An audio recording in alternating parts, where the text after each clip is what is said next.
What's going on? What's going on? You got the almighty DJ CJ Flash back with a brand new live episode of I Remember That Song. Here to tell you all about it is the man, the myth, the legend, Mr. Jerry Dillon.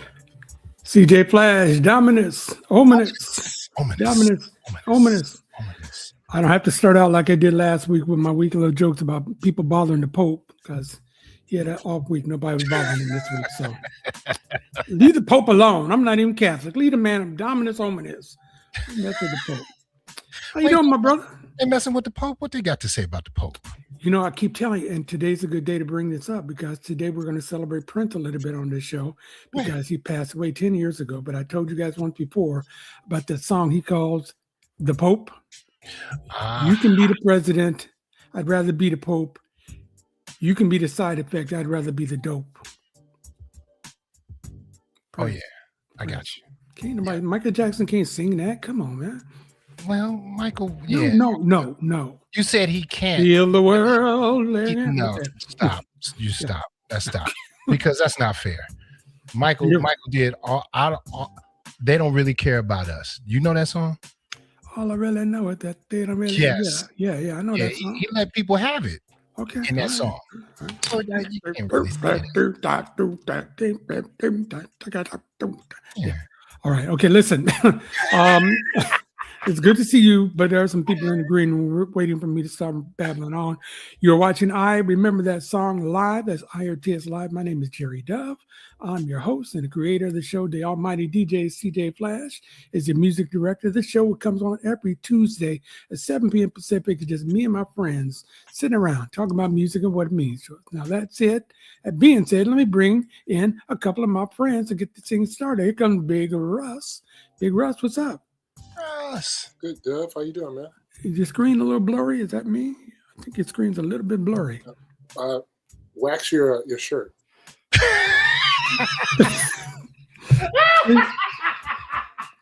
All right, for you folks in the green room, you see what I'm saying? There, I can see him laughing. We knew it was coming. What was that? 5, 4, 3. Okay. Any better? Yeah, it's much better. Okay, good. Much better. I can see it now. I can see Wax on. Wax on. That's Big Russ. He'll be with you all night talking just like that. We got D Minor coming in a little bit. I think Ryan Nicole is going to join us. We'll see what happens. But we got 3 big guests with us tonight. Tonight, we are talking to 2 members that are back to basics, is what they call the group. Tim Larkin is the third guy that's joining them tonight. I don't know if he's an official member or not, but the 2 members are Eddie Minifield, Eddie M., and John Paris. Eddie is a big-time saxophonist. You know him from his work with Sheila E., with Prince, and so many other people. John Paris has been the drummer for Earth, Wind & Fire for years and years and years.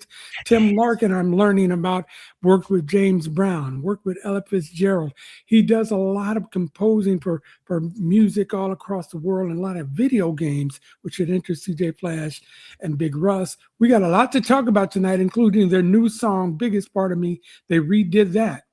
It's an old Ambrosia song from the 70s, and they call it Biggest Part of Me. They redid it. Sounds beautiful, if I do say so myself.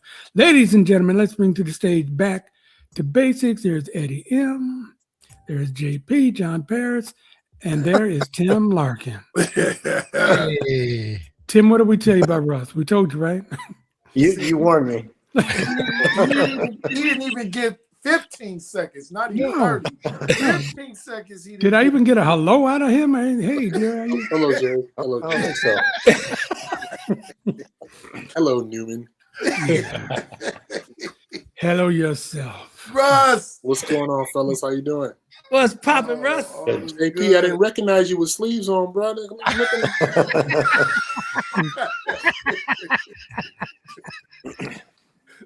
There you go.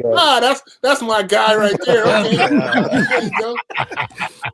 Dude, show him some. Show the guns. Give him one of these. I gotta show my pencils. Come on, the gun show. I saw you walking through fire with the gun show. I see you, bro. Come on. Muscle. You got muscle. How's it going, Tim? Good to meet you, brother. Nice to meet you. Yes, sir. Going All good. right, So listen, man. I'm gonna wait a couple more seconds to see if Ryan makes it in so she can do her thing. If not, we'll get it started right away with me doing her part of it and just welcoming people. But again, we got a great show for you tonight. For those of you who are joining us for the first time, make sure that you go to our YouTube page at IRTS Show and hit like and subscribe. It's free. You're going to see a lot of great shows that we've done just this year. I'm going to tell the bottom row, Eddie, Tim, JP, that we had this year. We had Ronnie Laws on. Ooh, Yeah, we had Larry Dunn did a great show. yeah, I saw that. That was great. I watched it. Yeah. Larry, after that show was over, we stayed on and we talked for a whole nother hour with Larry and Louisa. Of course you did. Mm-hmm. Yeah, that's Larry. CJ went down to the show, had a great time down there. So Oh, it was great. Oh, sweet. Oh, it was great. we had Mike Phillips on this year. We had just it's been on a roll. So 11th season of IRTS, we have a lot of fun, man. So That's now awesome. you two have been here at least 4 times each. Yeah. Yeah. At least, right? Y'all family. Yeah, y'all been on more than I did. I've been on 4 times. I'm gonna put you on the coffee mug. You get on the 5th time, I'll put you on the coffee mug. That's because I deleted your picture from those other shows there, Russ. So yeah, I'm getting ready. I'm okay. Touche. Yeah. He gonna let it swelter. Yeah, he's gonna come back on me later. No, All right, look, let me go ahead and do this. Let me go ahead and tell the folks where they can watch us and what we are doing here. Again, this is IRTS Live. We do this every Tuesday.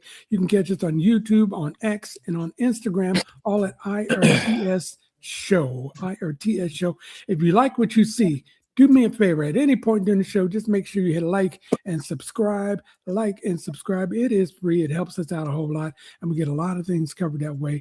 Again, every Tuesday that we're doing this. So we're going to be on here tonight talking about, like I said before, these fellows on the bottom row. They got a new song called Biggest Part of Me. Let's start on that one first, okay? So Biggest Part of Me from Ambrosia. I remember that song as a kid. I love that song. There was that song and Baby Come Back by Player. Mm-hmm. The 2 songs that I just still sing them songs to this day. I love them songs. So whose idea was it to do Biggest Part of Me from Ambrosia? And first of all, for you people who are out there watching and finding out about these guys for the first time, Back to Back is not these 2 guys here. Back to Basics are not. It's close. That's not Back to Basics that we're talking about tonight. I Back can to see Back, where you Back to can- Basics. I can see where you'd mix them up, you know. Okay. Yeah, Yeah. you Well, just again for the record, no. Yes. Okay. All right. Whose idea was the Biggest Part of Me? That's a great song. Whose idea was That that? was Eddie's brain. That's Eddie. Yeah. know, Okay, Eddie. Then talk about it, Eddie. It just hit me one night, and we were, John and I always shuffle through music when it's time to put something out, and we've been selecting folks that we had, worked with and thought we celebrate, like Wayman Tisdale we did after the game for our first single, Back to Basics. Mhm. And we want to go back and we got something else in the oven right now related to Prince. But at the end of the day, that was something that as a child, that song just spoke loud to me. And people often think weird when I bring up people like Ambrosia, the Carpenters, or even Christopher Cross. They think, oh man, you a funk guy. You played with Prince and you was playing with James Brown and you're known for this. So they don't think that's where my ear, sets. But I tell you, when John and I, and also Tim, when we had our top 40 band back in the day, we stood out because we played everything. We went from, we were like KDIA, we want to play all the different, we went from Rick Springfield, to, Rick James, and it was big swoops, so, but like my all-time favorite song, I always speak of was Sailing, which I recorded over. And that's weird for folks, you know. Who know, Can I interrupt you for a second? Yeah. We are chuckling because we used to have a brother on the show named Antoine Davis, and we did a show that said, "What's your jam?" And I did like "Let's Go Crazy" from Prince. I think Russell did a Funkadelic, and CJ did his song, and Antoine said his jam was Christopher Cross, "Sailing." And so every time somebody says "sailing" on this show, which happens more than it should, the three of us all slump our shoulders and just like, oh. Yeah, not disputing its greatness as a song. Yeah, but just disputing its stature as a jam. Right. Yeah. Right. Yeah. It's not. I never once considered it a jam. It's not. Antoine was campaigning like he was at the Democratic National Convention. Yes, he was in fighting words with him. That was my jam. Yeah. Please go ahead. Not necessarily the jam, but it was definitely the song in my library, and Ambrosia happened to be one of those faves. Mm-hmm. And I mentioned it to John. He was on the road about it. I think we talked about this about a year or less. And the next thing you know, you say something to John about music, he likes CJ. You know, it's like, boom, here you go, bam. About 2 days later, he had a whole arrangement. And then we had talked to Tim, you know, because Tim put his album out and had made some noise with his solo album, and we thought, wow, why don't we just collab with our brother? You know, we did this 45 or so years ago, and we both were, you know, in the smooth jazz world. Let's do a collab, and who better to do it with you know, somebody you kind of grew up with. Mm-hmm. And we took it to Tim, and Tim put all his touches on it and dressed it up from his side. And Tim is a master of orchestration, and I never forget. Shut up! Take it! Shut up! Take it! Enough out of you.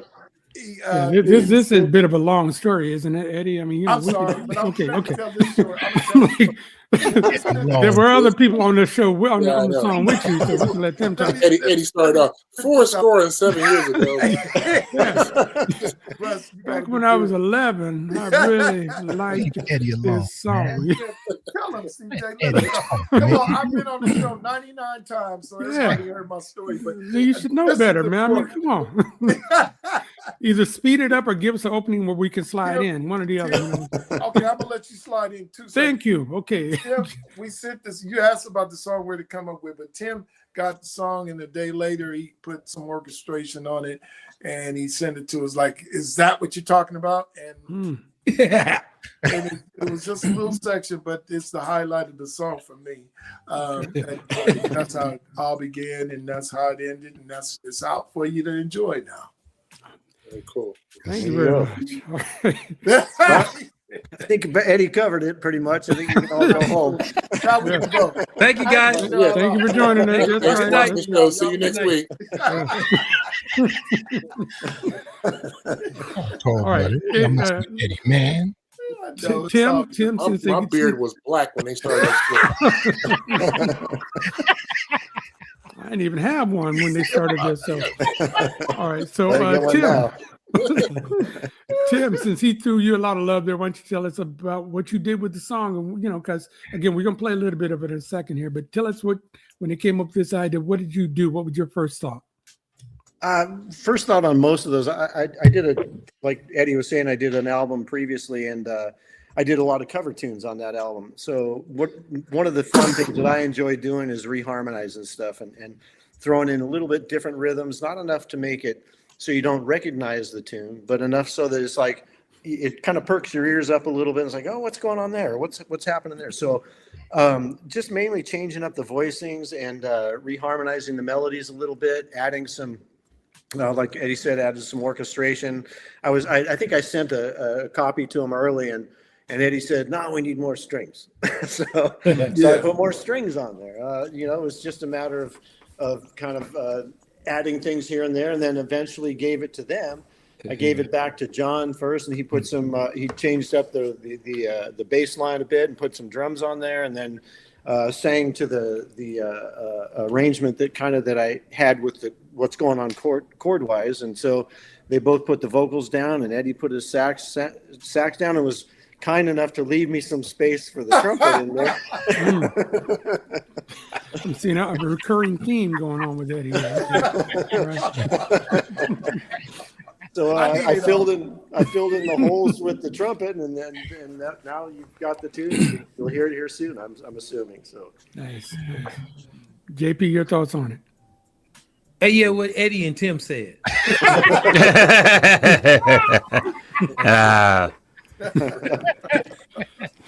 Little bit more, just a little bit more. Just a little more. No, we got another 20 seconds for you. 20? Okay, I'll give you 15. No, we knew that if we gave it to Tim, what was coming back. We had an idea, that it was going to be adventurous, and we love colors, and rhythms, flipping it a little bit, like he said. But yeah, I mean, it was really nothing much to do for me but to play and do a little chirping on it. But it was already when he sent it back to us, we were like, oh, that's it. That's the flavor right there. We just make it feel like us. I mean, the bass line, it was, I won't say a name, but you'll hear it and you'll have an idea what we were trying to do. But yeah, just all touching on, influences from the past. Okay, all right. Are you D minor. Say hello to What's going on, JP? What's up, baby boy? Man, I'm just grooving, man. Good to see you. Wow. Oh man, it's my pleasure. Eddie M, how you doing, sir? Okay. All right, my brother, all the way at the top of my row, Mr. CJ Flash. Yep, that's right. Hello, man. Big Russ. Salute. Mr. Dove. Tim Larkin, say hello to Tim. Oh yeah, of course. Well, man, Mr. TL, how you doing, sir? I'm doing great. Nice to meet you. Oh, while we're saying hello, turn your mic down a little bit, D. Yeah. Can you take You're hot. the growth hormones off your microphone, please? Oh, okay. Yeah. Oh, wow. We know you're a big boy. Just turn it down a little bit. Okay, yeah. I just wanted to make sure, Man. Well, He's got his mic is on 11. Yeah. So, Oh, I'm sorry. Let me break it down. Came in like the kingfish. Hello there. And we also want to say hello to Michelle Dawkins. She's out there in Fresno looking at us. So Gina Emerson is in the Bay, right here in the Bay. Hello, superstars. Oceans, that's Cheryl. She's calling from Atwater. We got Ray Harris right here in the Bay. DJ Big Ray. And he wants to shout out Berkeley High. Berkeley High. Yeah. Yes. David Elder is always back here with us. He's in Delaware. That's in Delaware. Right. So we got a good start here with everything. We're gonna keep it going. CJ Flash, let us hear a little bit of that song that we've been talking about from Back to Basics. It's called Biggest Part of Me. No, okay, I was waiting for And Tim Larkin. You said this. Back to Basics and Tim Larkin.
Come on, TL.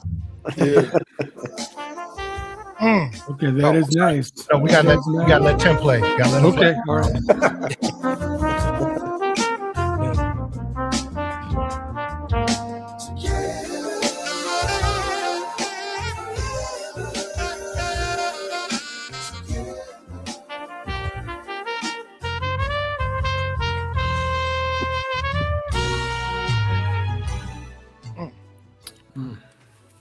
You guys should be like professional musicians or something, you know? No. Working on it. Hey.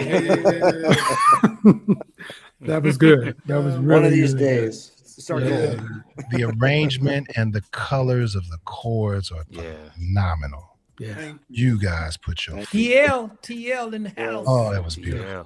Oh, Yeah. such a beautiful arrangement. And Beautiful. I like the fat horns, you know, that bottom kind of sound. That's great. And John, you singing on that? Yeah. Oh, yeah. John All sounded over it, great. man. Mhm. Both John and Eddie, both of them. Oh, Eddie was singing on that too? Okay, all right. He great. had to twist his arm, but he got on the mic. There you go. He had to twist Great. too long. Oh, Yeah. All right, let's sell it. Where can they get this song? They can download it everywhere? Everywhere, all your streaming platforms. It's there for you, and eventually might have some vinyl for you. So, ooh, don't say that. I want one. That. oh, now I trade the coffee few mug more for a things. vinyl.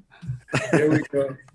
Yeah, but all streaming platforms, iTunes, YouTube, you name it, it's there. And it just dropped Friday, so it's fresh out the box. Has it hit indie charts or anything? Excuse me? Is it hitting some indie charts or where you play? Is it going to be? All, chart? yeah, all the independent charts. We actually, we have decided at our age. Little disclaimer. Yeah. All of that hustling for the label thing and support, done with it. We did that. It wasn't fun then, so we we can do it ourselves. So we're trying to do everything in house, and Nice. we have great people helping us, working with us, and like yourselves, putting it out there. Smoothjazz.com. Our girl Sandy Shore, she's on board. Been knowing Sandy for over 30 years with the Acoustic Alchemy and all the other folks she supports. Yeah, we got a great family, and so we're hoping for a lot of love out there. You know a brother named Chris Clay? Chris Clay, yeah, I know. Chris. Yeah, because he's got the indie soul church, and we're going to be talking to him in a couple of weeks, and just want to make sure. Tony Lindsay guy. Yeah. Does all the Tony Lindsay and a few other folks that I know up there deal with him. But yeah, I've never worked with Chris, but well, I'm gonna make sure that we get you some love with him when I talk to him. So we're gonna make sure that happens, all right? Well, Russ, you had a question. I'm sorry, bro. Go ahead. It was more of an observation. I was, there's certain songs. I'm a K-Tel kid, so there's a lot of songs that I grew up with that I only heard like 5 seconds of it on TV, and then I would hear it on the radio when we're driving across country. And this was Ambrosia was one of those songs, one of those groups that I didn't realize didn't look like me. Right. Sure they do. The one in the middle. Gotta hold my hands like this. Hold on. There it is. That's it. That's it, Russ. There you go. But their songs and some of their album cuts, they were dope. So when I heard about this record, I said, ooh, all right, I love y'all, but let me see. This arrangement is fly. Man, it's different. It is, and it makes sense. You're not trying to rob the original songwriters, but you're trying to make it your own, and it makes sense, man. Very, very well done. Tim, are you trumpet by trade? Was that your first instrument? First instrument was piano, actually, and when I played with these guys back in the day, I was actually their keyboard player. I didn't play trumpet until later on. See, this band had roadies, and they'd take my keyboards like, this is great. Okay, I'm in. But they're gonna set up stuff for me, man. I'll play keyboards any day. Right. And after that, I didn't have roadies anymore, so it's like carrying a trumpet case around is a lot easier. You'd have a little crew back then. So you just picked up the trumpet later in life? In fourth grade, I started trumpet, so I've been playing both really. Oh man, you were 35 years old, pick up the trumpet. Like Did he make it sound like I was on tour for a while? And I said, all right, You're right. I'll switch over to trumpet. Tim, do you get your ideas off on trumpet or on piano and keyboards? Doing arrangements is always on piano because you got multiple voices. I mean, sometimes when I'm writing, occasionally, if I'm doing a melody or something, I'll do it on trumpet just to get a different perspective on things, so I can play it from a different side of my brain. But most of the time, it's on keyboard. I mean, especially when it's arranging, because you got to be able to figure out the voicings and the alterations and the upper structures and stuff, which takes two hands. So yeah. And what about the colors? Are the colors similar or different when you're interpreting it from a trumpet perspective, or horn perspective, or a keyboard perspective? Trumpet's much more linear in the way it's just one voice, so you're not thinking. So, I mean, once I'll play over something, you're always thinking about how did I alter those chords? So I got a sharp 11 in there, flat 9, sharp 9, flat 13, whatever. You're trying to think of those chords, trying to hit those colors. Those are the colors to me, or the upper structures. And when you start altering a chord, that's where you get the interest and the tension and release. It's not just playing a block chord or a standard C7 dominant chord. It's let's put a flat 9 there, see what happens. Sharp the 11, what goes on? You add the 9th, add all these different notes in there, and it doesn't always work. But when it does, it adds a nice bit of just texture to it and depth. And then you play over the top of that. You try to cover that when I'm soloing over it or whatever. I definitely try to hit on that so that it makes sense with the voicings. Can I say, Tim, I'm honored that you really think that we knew what you were talking about for the last 35 seconds, but yourself with the flats and the this and the that and the this. Okay, again, I'm the only one that didn't know that this kind of like, it just sounded good to me. It sounded good. I was at a stone last summer, so I had no idea what I was talking about, and hope you guys didn't. It sounded like you. It sounded like you did. So I just appreciate that. We're totally with you, Tim. And then with Eddie, I mean, no. Somebody's going to catch me on it and realize I had no idea. Everybody else is kind of like. It sounded good. Yeah. I really had to learn all this stuff like last summer, so I'm actually kind of caught up. I still don't count like everybody else, right, CJ? But nah, bro, you'll get it. But I now know what the chords and all. I know all that stuff because as a DJ, for me, I never had that stuff. So I was just, if it sounded good, that's what I would do. And so that's the bottom line, right? Is it's got to sound good. You can do, whatever theory you come up with, it doesn't always work. It doesn't always sound good. And so you always come back to, it's like, okay, this works. This sounds good. And that's the bottom line. If it sounds good, it is good. That's it. Yeah, but to me, it was just sounding good in my head. To everybody else on stage, it was a train wreck. So I had to learn how to.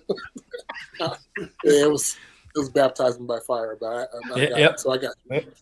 Yeah. All good. All right, since I'm kind of on this ship alone, I'll just keep talking and just keep the show moving. No, you got your shirt with you. All right, everybody. Jerry, I seen you playing this morning, though. You saw that? You like that? Yeah. You sound really good too. Well, thank you. Do that again, Jerry. Good. Really close to Benson. There you go. Real close. Really close to George Benson. So now No, not George Benson. Benson from from Soap. Robert Guillaume. He means Robert Guillaume. Yeah. You guys, what he's talking about is a promo that Sherry and I did for this week's show. I was playing the guitar on, and after that, you have to go see it for yourself on Facebook, Instagram, wherever you see me on social media. Yeah, you got your attention. Thank you very much.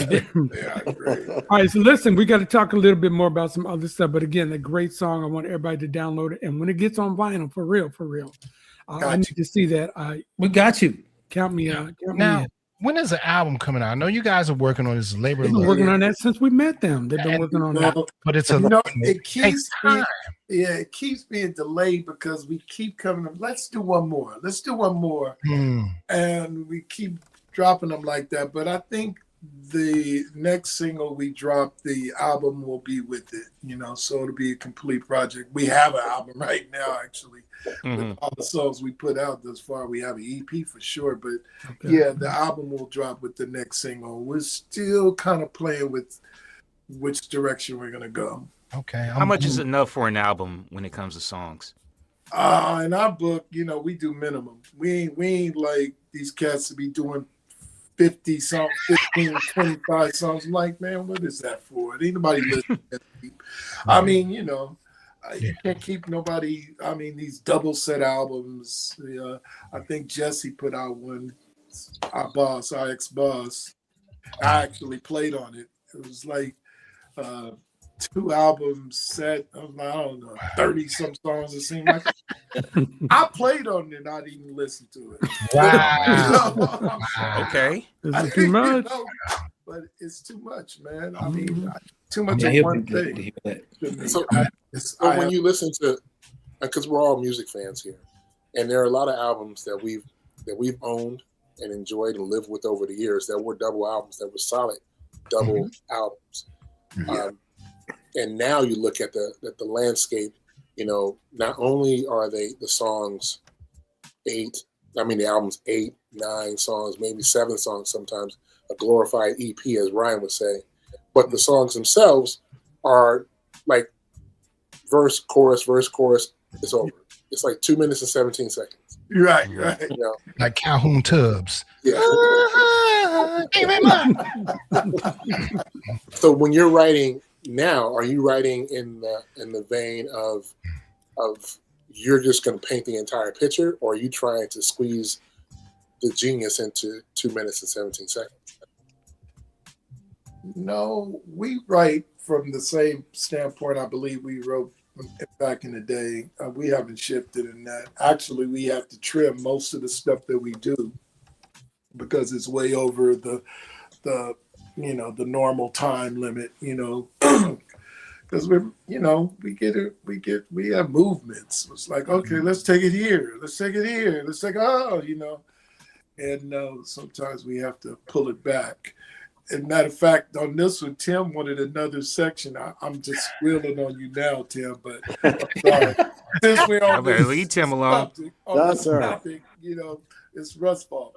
I'll take it. Yeah, y'all better leave TL alone. You wanted to add another section, and we're like, maybe you want to add something towards the end, right? Am I mistaken, or am I just? There was more to the song. I was concerned too about keeping it around 4 minutes 30 seconds. That's kind of the limit, from what I understand. So yeah. Yeah, but we had to, Tim's not a fighter when it comes to that. He listens to us, and it's like, nah, let's stop right here.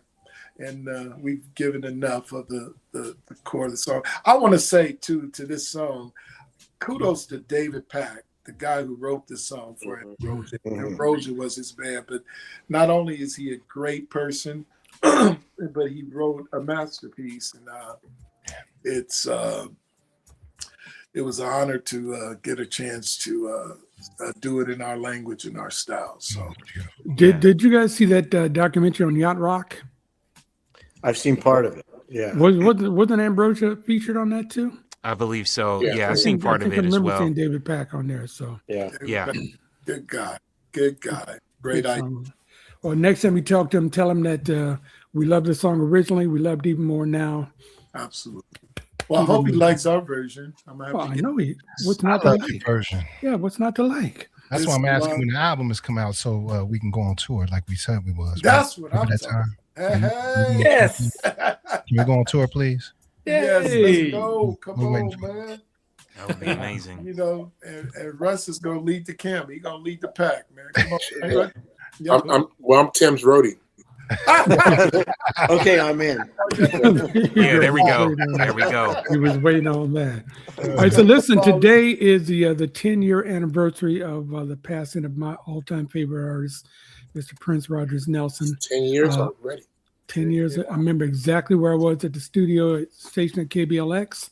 Maria Lotto, we all know Maria Lotto, came running to my office and telling me that, and I could not believe it, man. I just, and to this day, I can't believe it. But we wanted to pay a little bit of a tribute to Prince. Now we have to be careful because his organization, his estate, or whoever it is running it, has got They some don't issues play. with people doing too much. Eddie, we're going to need to hear a story about Prince. John, I think you played with him a little bit too. Yeah, he's And so, first of all, CJ, give us some music from Prince here and let's talk in a minute. All right, let me see if I can put something I'm a, together. Quick. I'm a. If you play what I think you're gonna play, I'm gonna bust a move. Hold on. Okay, Uh-oh. you ready? You ready? Yeah. Ready? He ready. Look at him. Is that a b-boy stance or something? Yeah, don't bust your back, man. Don't bust your back. Bust the Here we go. move. There you go.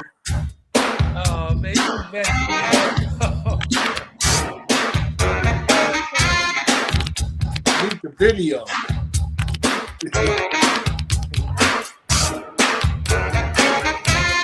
Wow, CJ. See, I told you, Tim. He's crazy.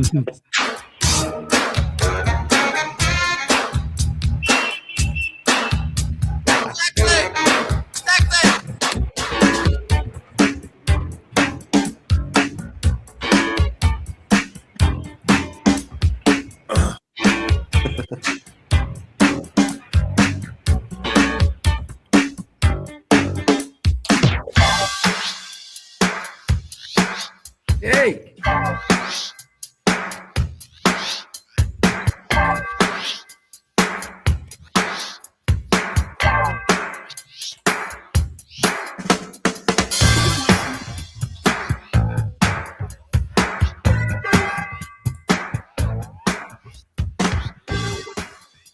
Hey. Yeah, good Here stuff. it's about, Man. yeah. Every Friday night, I call your ass up on the phone. Yeah. John, was that the one you were looking for? He blew me. Man, he got me. I didn't think he was gonna go there first. That's Hey, almighty. Eddie, Video that was for that. Y'all that need to was see John in the video. That video. That's what we got to post up. The No, video. no. The video, you're in the Madhouse video? Is he in it? Man, I Really? did a cameo. I did Yeah, a he cameo. was. He did. I was focused. I was looking for Monika Leitner. I never paid attention to anybody else. Of course. I'm sorry. I know we boys. I'm sorry. But I had my blinders on, bro. I'm sorry. No, I'm with you. God, you missed John. You really searching because he was all up in there. Yeah, some great. Isabella must know you. She said you had a Jerry curl back in them days. Woo! JP, I you got remember- some explaining to do, sir. Okay, so John wait, would I come can- over to my house. I can explain. I can explain. Okay. Oh, tell it, Come Tim. over to Tell my it, house. Tim. He'd sit No. on the couch. He'd I sit on the did, couch but- and there's like wood paneling behind him. And when he'd leave, there was Jerry curl on him. Coming to America. John, where you? With JP, where you at? Where you at, John? You want that Father Jinx. Coming to America. Oh, Come Mother back. Jinx. We're waiting on you. Jinx. So okay. So when we did that video, when I got there, I did have a Jerry curl, but Mr. Prince decided we all needed to have our hair straight comb. You want to run that hot comb through it, right? So I was telling Earl, remember Earl, Eddie? Oh my God.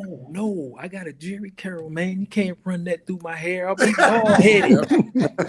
And he said, "I'm sorry. This is what we got to do." So if you look closely, you'll kind of see the. Oh wow. But yeah, man. About 3 weeks later, man, I was waking up. Oh. Damn. no. Damn. That's with that Jerry curl juice, buddy. Prince think everybody got good hair like him. Right. Yeah. He did that Yes. to everybody who came through there. He went through the whole assembly line, Process. you know. But look, we sitting there, so I'm shooting the security, the scene, right? So I got the police hat on now. Now you can really see, And him and Kat, they sitting over there laughing, just like you laughing, CJ, right? So Mhm. what the hell they laughing at? I'm getting mad, right? But I'm trying to stay in character. Right. And right in between scenes, Prince goes, John Parrish looks like Roger. I'm like, Oh. Mm. Or I was could that say Morris? who I think you look like, but I want my check, so I'm Mhm. quiet. He said, I think you called me and told me that one. yeah, that's how mad I was. I mean, you know, okay, man. All right. Yeah, Well, it's a great song. How about that? Yeah, Yes. okay. it was an incredible song. All right, so Eddie, there's a big celebration going on in Minneapolis, I think in June. Are you going to be a part of that? I am not a part of the Paisley Park celebration, but I am doing an event a day prior to that Paisley Park. Mhm. Oh, nice. I'm doing a thing with a kid named Martin Kemper. Kemper. He's a vocalist. I think he was in All in One or All. I forget his original. All for one. All for One. Yeah. So he does a Prince tribute show, and he also does a George Michael tribute show. It's down in Southern California, but he did this same thing 2 years ago, and I did it with him. So he asked me if I'd come back, and actually I was super excited about going back because that was a place I last seen my brother Jelly Bean after that show. So I needed to go back. So I'll be there June 2nd.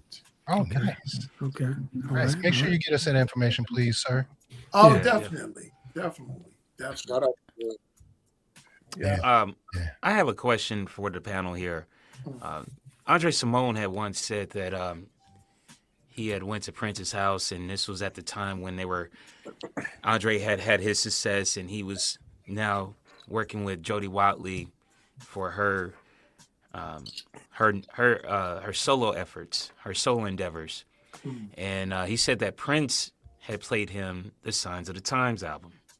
So he's playing the songs to Andre, and I guess Prince obviously respected Andre's opinion. So they're playing all the songs, and I guess they got to song number 9. I can't remember what it was. I think it might have been House. No, it wasn't House. It was something else. I can't remember what it was, but he said, "That's it. You don't have to go any further." And Prince was like, "No. No, I want to play more songs. No, that's it. That's your album. You don't have to go any further." So when is it like it's and of course Signs of the Times became it was a double album. Yeah. So my question to the panel was Signs of the Times a perfect album that was curated, or was it too much? My all-time favorite album from my all-time favorite artist with my all-time favorite song, Adore, on it. Can't do no wrong with Signs of the Yeah, Times. Adore It was that's Adore. my- I'm sorry. It was Adore. After Yeah. Adore, he said stop. Yeah. That was a great album. It's a fantastic Yeah, album. it was. It is also my favorite album Good album. because it is so intentional. I mean, he went in different directions on purpose. It is my favorite album. It is my second least movie, but it is my favorite album. One of my favorite songs on the record is a song called "It," and I never saw him perform it live until his last performance in Oakland before he passed. He played it in the encore during the Oh, Did he really? that's Wow. Yeah. I think I might have been the only person in the Oakland arena who knew what Who knew what it was? Yeah, that's the great. but I had never seen him perform before, and I've seen him Wow, dozens man. of times. Wow. That's Ooh. amazing. That record is dope. It is. Yeah. It's Yeah. perfect. It's a lot of different sounding stuff, slow jams, up-tempo jams. Sheena Easton was in there. Just all kind of stuff going on in that album. 1999 gets a lot of is a good record, but it didn't seem like it. It just seemed like songs on a record. It didn't seem like, and maybe it was the way it was sequenced, but it just seemed like songs on a record, and they were all good songs. but it wasn't like, you know, like after each song, you're like taking a breath to go into the next one. But on Sign of the Times, you're riding the whole ride. Yeah. Right. Mad because you got to take the tape out and put another tape in. He might not have learned that by the time he got to Sign of the Times. You know what I mean? Like 1999 being a double album, having all those great records. I think he was just hearing this stuff and wanting to put it all together. But like you said, Sign of the Times was very, very intentional, and you could hear the flow of what he was going for. Yeah, going back to 1999, that was the first disagreement he had with public disagreement he had with Warner Bros. Because later on, after that, then they actually re-released the record and put it on CD for the first time. But they decided to leave because they didn't want it on 2 CDs. They wanted it on 1 CD, and they took it upon themselves to take 2 songs off the record. That's a problem. That's a problem. That's a problem. Now, Tim, as a composer and a man who writes stuff from you know, we're going to talk about your compositions with the video games and all like that. But as a composer, what do you think about D Minor's question? When is too much, and when is not enough? You could use a little more. I mean, you guys had the same conversation about your one song. So, what do you think? Oh man, that's a tough question because I mean, you know, every situation is different. I mean, you can't pin one thing down and say it's always too much at this point. You know, sometimes it requires that. I mean, I do a lot of composing for orchestras, and you know, you got 100 people there that you can utilize, and sometimes it's great to have everybody going at once, and other times it's like you just put that little spotlight on, you know, one singer or one flute player or whatever it may be. And it's about kind of what we talked about before. It's same thing. It's tension and release. You know, it's not only in the way you compose something, it's also in the way you orchestrate and arrange it. In as far as, you know, how thick it's going to be at times, and when you're going to build it and when you're going to break it down. So it's always different. Always different. Now, speaking of 100 people in an orchestra, John, we watched your Earth, Wind & Fire special from the Hollywood Bowl. Remember, Russ, we were talking about how some of the people in the orchestra that weren't playing at that particular time, they need to be told they were still on camera. Because they were not focused. Am I right, Russ? Yeah, they look like, why am I here? They look completely like, I'm just waiting until I turn the page on the sheet music. It was in songs that were incredibly emotional songs at the time, very active songs, hits. They're all hits. And these people were like, the camera's all, and it wasn't just like one person. The camera would just pan through, you know, a section, and if they weren't playing, they were so uninvolved. Well, they had 32 bars of just rest. You know, they had to just chill. They didn't know what to do. That's why we like the Hollywood. Yeah, you know, put a smile on your face. Couldn't do it with a viola and a cello. They just said, that was the Philharmonic Orchestra, right? Yeah. Or was it that's, well, there you go. Because we usually use the Hollywood Bowl Orchestra. Oh yeah, that's right. Totally different. But isn't LA Phil? Isn't it the same? Because they run Hollywood Bowl now. The different vibe. They're more pop. Okay. They have more of, you know, they do more of what we do. Yeah, so they'll be there like waiting for their part like this. Total opposite of what you said. That's very observant, but you know, my back was to him, thank God, because I'd have been do something at him. Wake up. So Tim, what do you do in that case, Tim? Because you're in charge of all these people. So is there something you can do without completely embarrassing them? I tried to fire a guy once in the orchestra, and he didn't go. There was a French horn player, man, that was giving me a hard time. He was on his phone the whole damn time. Whoa. And on the rehearsal, I said, "You can go home." And he just sat there and he stood up. This was in China, in Shanghai, and he stood up and he said, "Why are you dissing me like that?" It's like, what? Wait a minute, you're on a phone in the middle of a rehearsal, and so I said, I told the contractor, I said, "I don't want that French horn player at the concert tomorrow." Sure enough, the kid shows up, man. We were making bets on it. What am I going to do? I can't cause an international incident. I like I'll let I it go. like him. I want to get his number, Tim. You like So, so you're I saying like so you're him. saying his dad was in charge of things? Is that what you're saying? Right. Probably. I His just want to uncle, find yeah. out. I like that dude. He was like, no, my stapler, my stapler. right.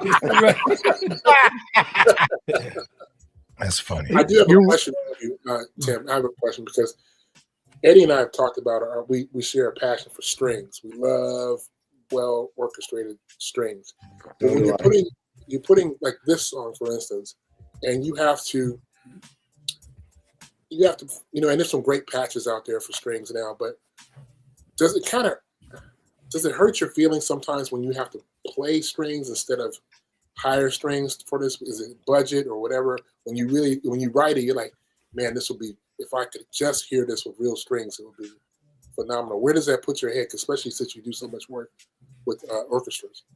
Yeah, it's always a budget thing usually, right? So I know if I'm going to be putting sampled strings on there, then I just have to spend more time tweaking them and just making sure that they sound as much as possible, and breathe and have all the different volume levels and stuff. You go in and you tweak it like crazy as far as all your controllers to make it, give it a little bit more. You don't just play it. I mean, you can't just play something in and leave it when you're doing a string line. You got to make it breathe. And there's the sample libraries have come a long, long way as far as, having legatos and all this stuff that works, ostinatos that, that are sampled and all this stuff. So you can get there's stuff that people have done. I can't tell the difference. There's a lot of sampled strings out there that are so good that you'd think it's an orchestra. I mean, I've been very fortunate to be able to record I recorded in Utah, I recorded the Mormon Tabernacle Choir. I recorded in Budapest Symphony and Seattle Symphony and really good players. So I've had that opportunity to really work with a full orchestra's recording or playing live. But sampled stuff, man, it's good. And if you take the time to really tweak it, you can get pretty darn close. Yeah.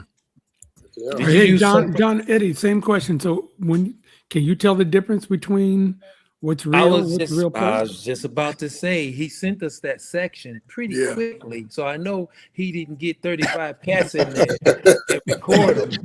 Not that quick. Take a listen to it. It's incredible the way he does all of his strings, man. Big ups, by the way, Tim. It's amazing how you do that. But no, I can't tell sometimes, and I love strings also. But what about with drums? This guy, like, woo.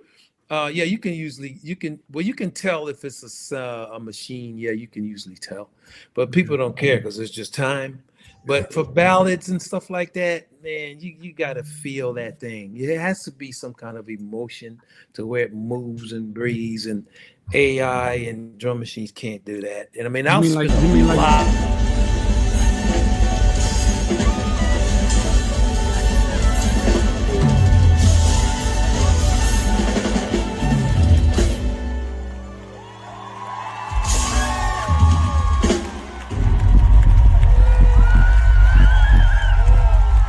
Stick around. Yeah, I can't do that. That was a machine. That was that one come on the fly. Yeah, right. That was AI. That was, but usually, you can tell. Yeah. And Eddie, what about any kind of sax things that? That's the one thing. Sax, they haven't really. No one has got close enough for sax, and I'm thankful. I like that. You mean they can't do this? They can't do this?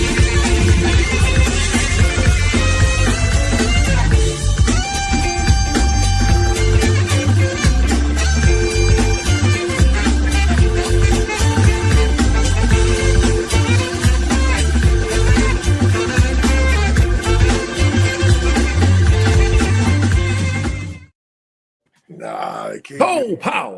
They ain't got soul power. They ain't got soul power. I ain't got that.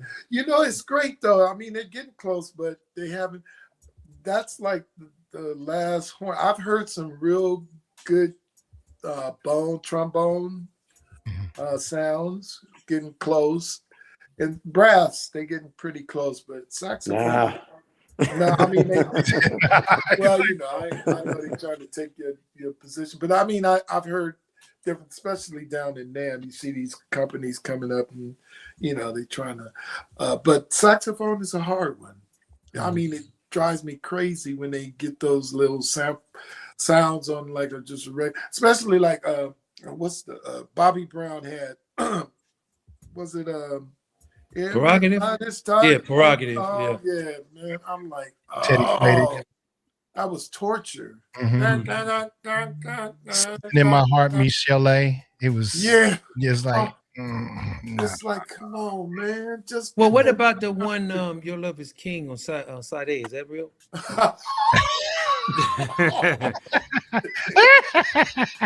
I don't care if she's playing. She can do whatever she wants. Right. Whatever she wants. It's good with me. I thought we were talking about sample sounds. Oh, no. Well, I'm going to play along with the joke. I'm going to ask, is it?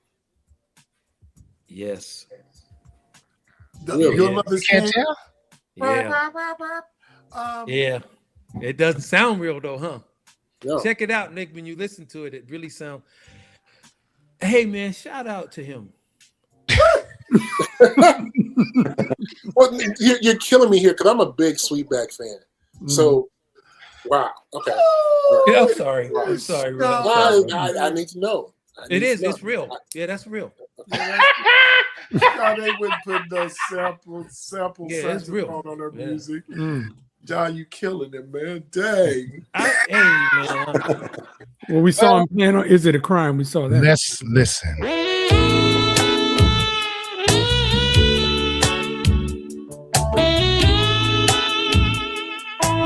Woo!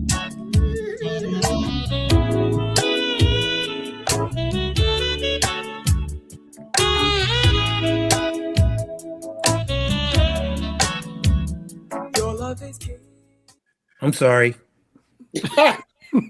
Dang. Say it with your chest. Say it with your chest, man. What's up? Hey, where does he live, man? I may need to watch my back. Brixton.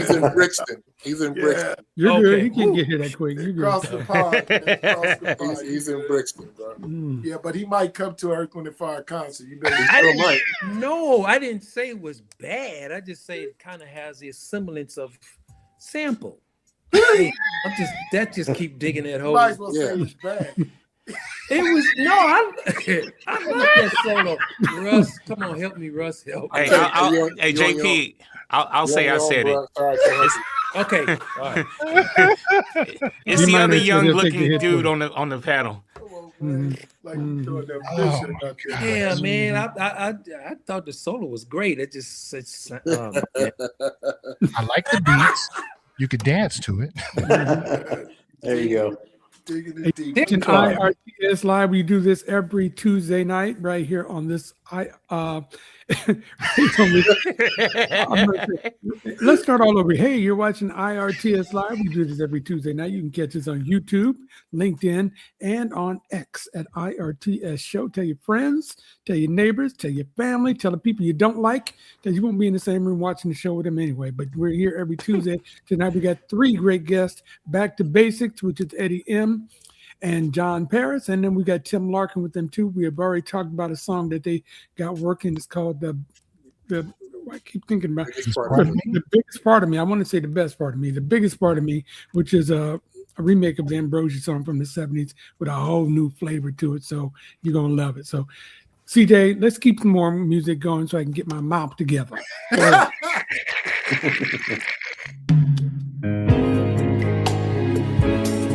This?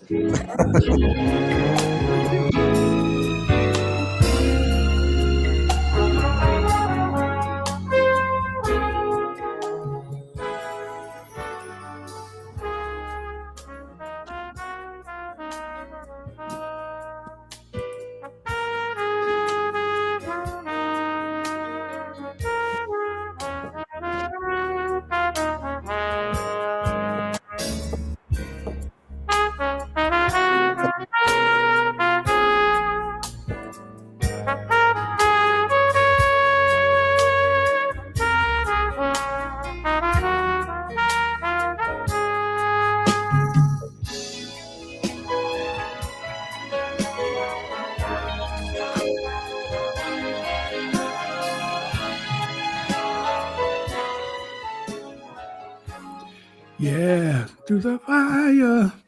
That's surely you recognize the drummer on that one, right? Yeah. Yeah, it was a sample. It was a machine. It was a drum machine.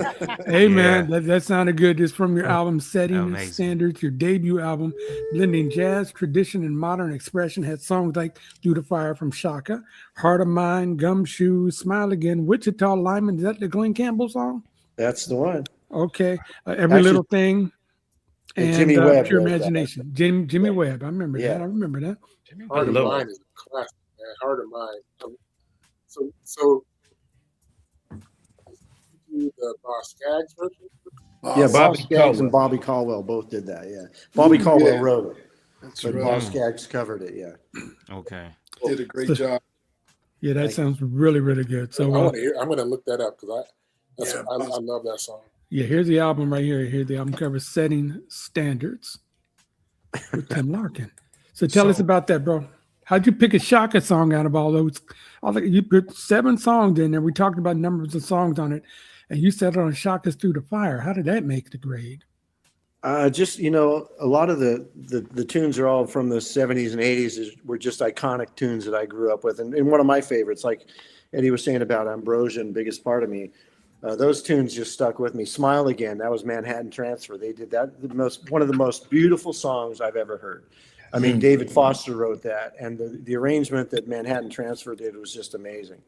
And you talk about upper structures and altered chords. I mean, that is the epitome of how that's done well. That tune, Smile Again. So Chaka Khan, that tune, same thing. It was just an iconic tune. David Foster wrote it, was one of the writers on that.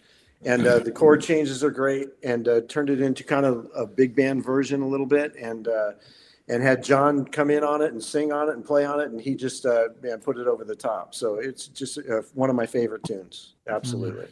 Nice. It's really nice play. Really I was nice gonna- cut.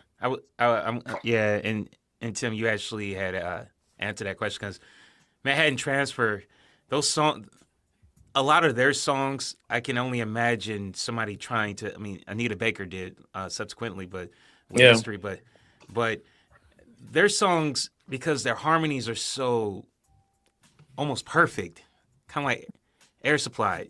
So, so that's amazing that you were able to tackle that song. Yeah. Well, it's funny because that tune is so iconic, and the changes and everything is so important to the way the melody and everything works that wasn't able to mangle that like normally. It's like it's you just can't get too far away on that one. Yeah. You say, Through the Fire there was some things that happened in there that was a little easier and that reharmonized a little bit, and then the other tunes, obviously the Bobby Caldwell tune, that intro that's on Bobby Caldwell's album is so simple. It goes from the 1 chord to the 4 chord back and forth. It's very simple. And I said, I got to change this. So I actually almost reharmonized every note in that, but still kept the melody in there. So it's still, it's still accessible. Everybody knows the tune, but that's what's fun to do. But those were just great tunes from the 70s and 80s that shouldn't be left alone. So what did you use for Shaka's soaring vocals? Was that your trumpet? Or what did you Well, use to cover it? there's both. I mean, John's singing on that in the chorus and the choruses, and then I just took the lead on all the lead vocal stuff and put it on trumpet, and also Serge Dimitrovic, right? Am I pronouncing that right? The Yeah. guitar player. No. But I'm guessing nobody pronounces that right? Yeah. But, Just call him Serge. Serge is playing guitar on that one too, so he took the solo in the middle of that, so he did a great job too. Yeah. It's a good job. Okay. It's a beautiful song. Well, let me and again, you can get that anywhere you download your music as well, right? Setting Yep, Standards. same places. Strings. And by the way, may I say that for you people who are playing IRTS like bingo, we had Air Supply and Christopher Cross in the same damn show.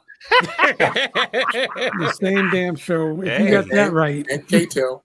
And K-Tel brings it all together in the It's same show. KYA and KFRC. Yes. Hey. KYA. Wow.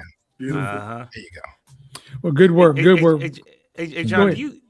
I'm sorry, Ms. Dub. No, go ahead. John, do you like to sing? No, he Is that don't. something? I can answer for him. He does. No. What about you? What about you, Eddie? No, I Not do. true. I do. I do. He Why'd you does. ask that though? Why'd you ask He's that? I can If I like- actually attribute the fact that I finished the album because John came up to me and said, "Hey man, I'll do some vocal stuff on your album too." And so it's like, okay, I got to finish it up and get him singing. I always tell him, man, it's like he should be doing a little bit more with his side hustle gig there and getting a little more vocals on that, man. I changed, D. I've changed through the years. Okay, yeah, I'm because singing more now. I was going to Okay. ask you because I always see you on the kit with EW and F, but do you sing with them? Oh yeah. right. Yeah. Okay. Sing All along. right. Hey, Because Yes, sir. I'm all I see is sticks. I'm I don't see singing- you go over to the I'm like that, singing- but I see Oh, look at- sticks. Look at that. I look like I was taking a high school mugshot. Oh, nah, Don't be man. saying that. You wearing my shirt, man. Don't be saying Nah, that. I'm trying man. to sell a But the t-shirt. You shirt- got my I like mug shirt. that. The The shirt shirt matches working the the drums too. The Shirt- shirt Man, that's- saves the picture. Nah, man. Shirt Great goes trick. the drums. I thank you for doing those. And he sent those to me a couple years ago when I gave him the shirt. I appreciate that, man. So- You ought to send me one, man. I got. okay. Hey, man, you got points. You got points. That's not a problem. All right. Drum Yeah. Very blackface. Wow. Yeah, you can work that with Tim. That would work. Mhm. Uh, You got points. Hey, look, one more thing about Tim, because again, first of all, we love the whole Chris Bodie pose here. You know that you got the hair is whipped back. You know, and just holding the trunk down there like that. You know, I apologize in advance. no. All you guys do that pose. It's like the R&B sing. It's like the R&B singers that do this pose. Yeah, I was going to work The on the trumpet Jerry players do curl that as the other pose. option. I love it. You are rubbing off on Jerry. You I got love it. It looks good. It looks I it still looks got some- good. it is Still a some good- Jerry that's a curl good left on my shot. wall. I think I could use. I'm not sure. That's- There's nothing wrong with that. You look like I a love serious it. musician right there. That's a, Yeah, that's a Oh, dope shot. That's a That's dope what, shot, that's, man. that's That- what I I- said.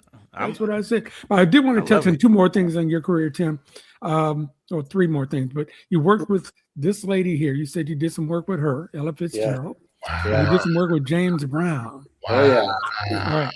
So you got a short story. I'm not, a short story. Yeah, now I'll give now you you're one. getting it, Troy. I'll give you one that's half Eddie Emling. Okay.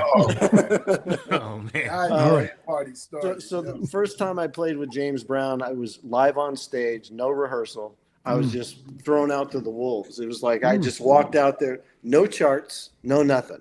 It's like so I was talking to some of the horn players. There was other horn players on the gig. He said, just watch his hands, man. He gives like the hand signals all the time. I said, okay, whatever. So the first 20 minutes is just Maceo. He's out there playing, and he goes out and walks through the audience. A lot like Eddie, man. And he goes out. He was playing like till his lips bleed, practically. So I had a little bit of breathing room there, and then James comes on, right? And so we're playing, and I played all the tunes before. I mean, I Feel Good, all these, you know them. So it's like I was hanging in there. So I'm playing, and all of a sudden James walks up to me in the middle of the show, and he has a microphone in his hand, and he sticks it in the bell of my horn. He goes, play. It's like, wait a minute. But first he called a tune. He called the theme from Entertainment Tonight. It's like, Da-da-da-da-da-da. yeah. So it's like I knew the tune, right? Like that. So we're playing that, and then he comes up to me. He goes, play. So it's like this is my first night with him, man. He's putting me on the spot. So I'm playing a solo. Then Maceo comes over, and him and I start trading fours, whatever. Whoa. Like so, Okay. and next thing I know, I don't know how long it took or whatever. It seemed like it went by in an instant, but it was a few minutes out there, just me and James, and then Maceo came up, and it's like. So that was like the highlight of my career, right? So I walk back and I feel it on my shoulder, and Maceo goes, "You're right." Oh, man. And, so I knew that was my indoctrination, right? And then Wow. so I'm walking off the end of the night, man, and James goes, "Same thing tomorrow night," and walks off. So that's my James story, but That's a great that was story. one of the best gigs ever. I mean, that band had grooved so hard, it was just unbelievable. Just So two you're drummers. you're just playing with him just when he was in town or something? Yeah, or I did played you- for a few weeks when he'd come into town. And so they sort of supplemented the band, and yeah, that was part of it. So. Okay, all That's right. awesome. So, but you didn't get fined, did you? I didn't get Fine. Mm. That's the Prince move. Tighten up, No. Tim. Tighten up. Tighten up. Now, Tighten how up. much were Prince's fines? The fines, No fines. Woo. A lot of fines at Revolution. Oh my gosh. Really? How much were those fines? I kind of vary, but he would make it a big announcement on stage when they messed up. Yeah. Damn. He said, "Give me 25," and somebody would hit 26, and he'd clown you. But yeah, that he would throw out some fines to those, but they was making enough money to support the fines, whatever. The difference was with us. We wasn't making no money, so we would laugh at Sheila's like, she tried to, get on there. I'm gonna get fined. I'm like, yeah, right. We ain't making enough money to get fined. As musicians, let me ask you. Now, I'll include CJ in this because he's a drummer as well. Yes, he is. Was the Revolution a good band? Yes. Absolutely. Yeah. Absolutely. What lineup? You didn't think so? No, the Revolution. Yeah, but which lineup? There's of the only one Revolution? lineup of the There's Revolution. only one Revolution, but they were a great band. Yeah. You didn't think so, Russ? The only reason I would kind of, you never really see Bobby really get down Okay. because a lot of it was triggers. Okay. So you Well, never you really talk saw about- him get down.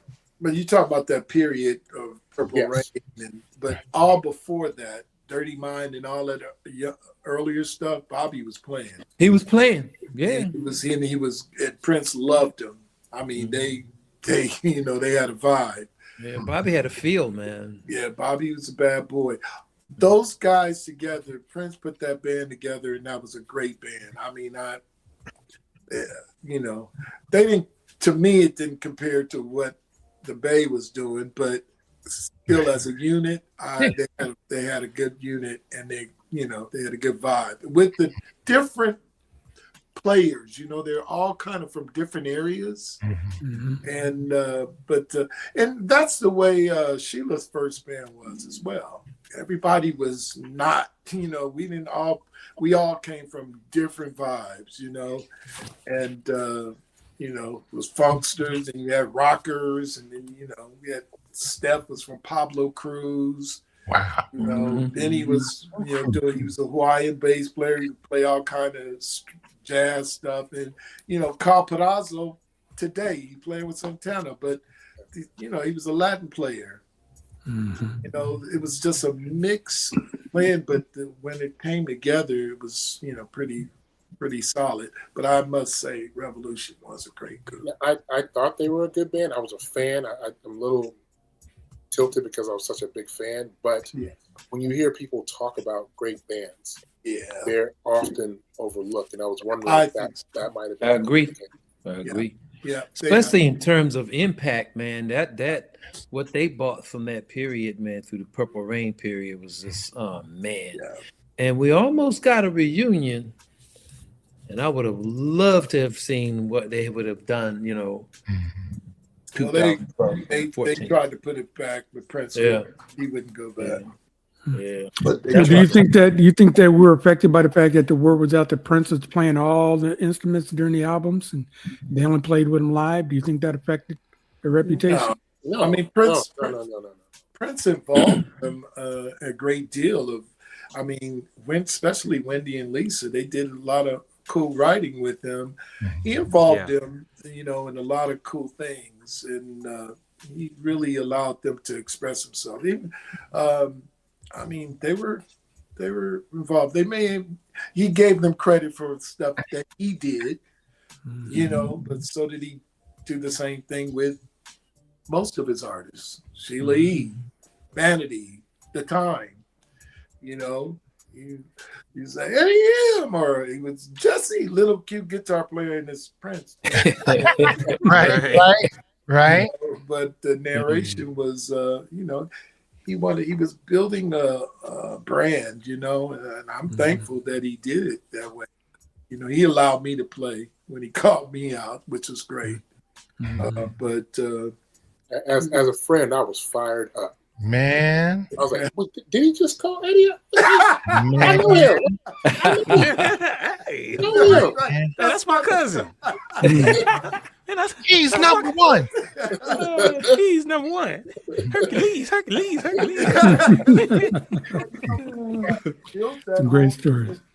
But look, I got a couple of pictures I want to show here. First of all, because I still got that tambourine. I went to see Prince about 25 times in my life, and for whatever reason, this particular night I spent $75 on that tambourine. Wow! Back, which if you fast forward now, it's probably like $350, and I just put it on the wall. I've never tried to play it, never let anybody touch it.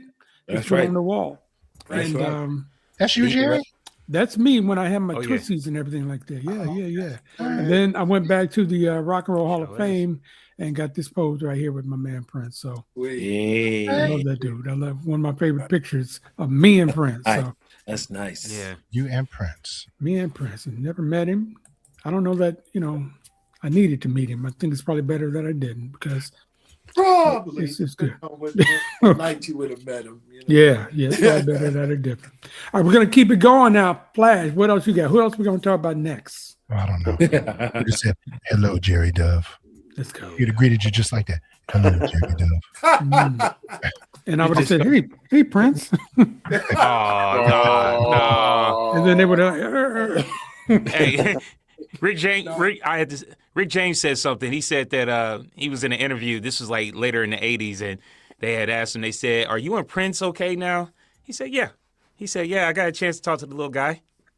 Picked him up, pat him on his head." Rick was cold. I was like, Rick was cocaine is a hell of a drug. Yeah. need a little Rick James on it. Rick cold was blood. I want all you guys to go see the Michael movie. Oh yeah, you already seen it, huh? Yeah, we had a screening last night. It was a good one. And actually, we had a really cool thing. Shout out to Lionsgate.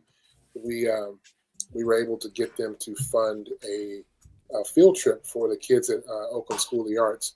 They pay for the buses. They pay for refreshments. They rent the theater. And we got about 325 kids to see the film last week. And it took a while because they were culturally shook because we had to take their phones and try to take your phones away from 325 teenagers. Yeah. I know the feeling. He was gonna fall out. One kid's like, "Hey, I have my phone. I can't take my phone. Let me give me." It is sacrilegious, Russ. Yeah. It really But is. it's one of the. I do a lot of things with film. I'm very proud of that. It was very. Shout out to Lionsgate. Awesome. Awesome. Thank you, man, 'cause I'm definitely gonna see it. I'm going this weekend. I'm going. Yep. There. Yes. All right, Flash, let's There's go. one line when you see it, hit me back. Oh, definitely. Ready for some music? Let's go. Hey, Eddie, I got something for you.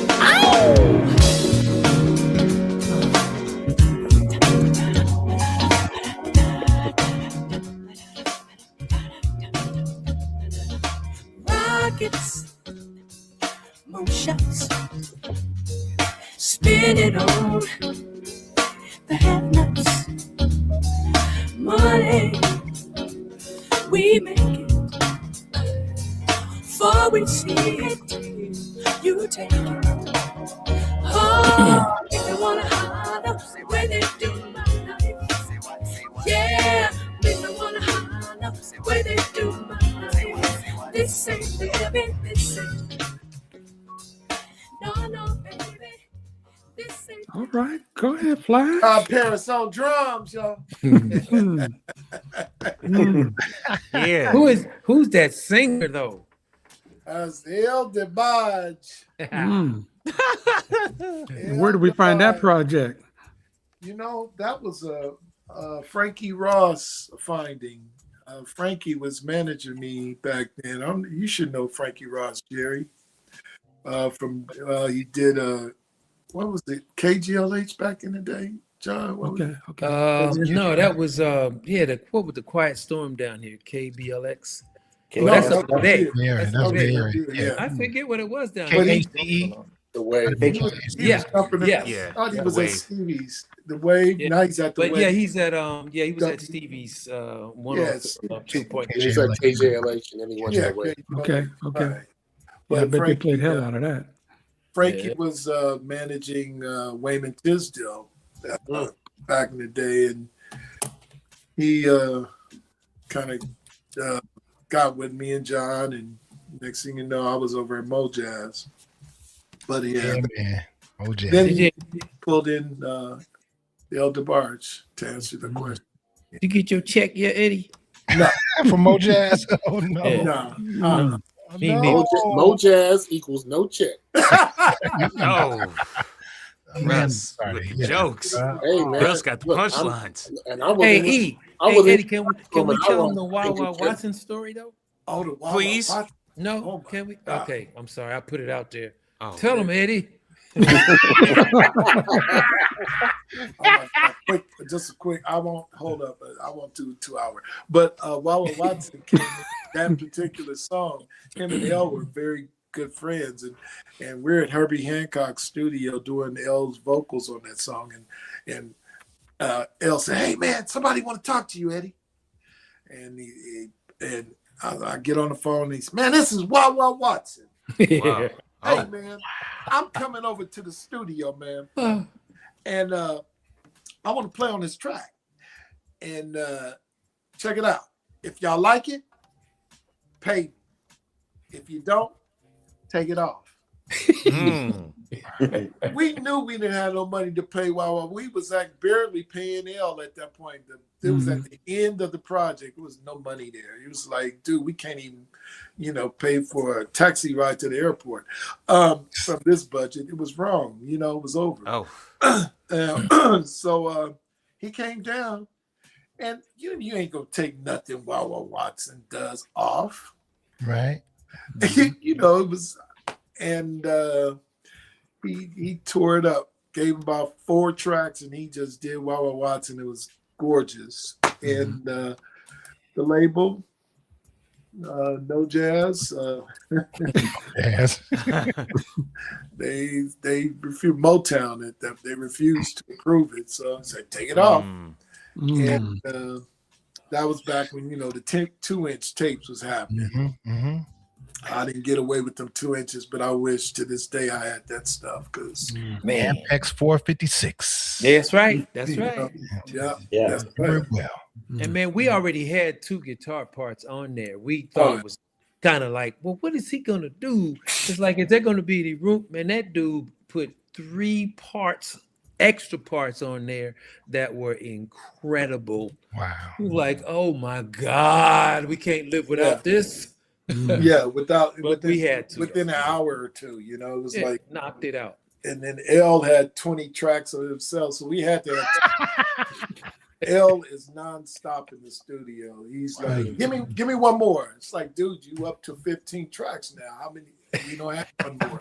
But I mean, he's a true artist, and he just goes. I love it. I love that interview. I was used to that kind of being around John Paris.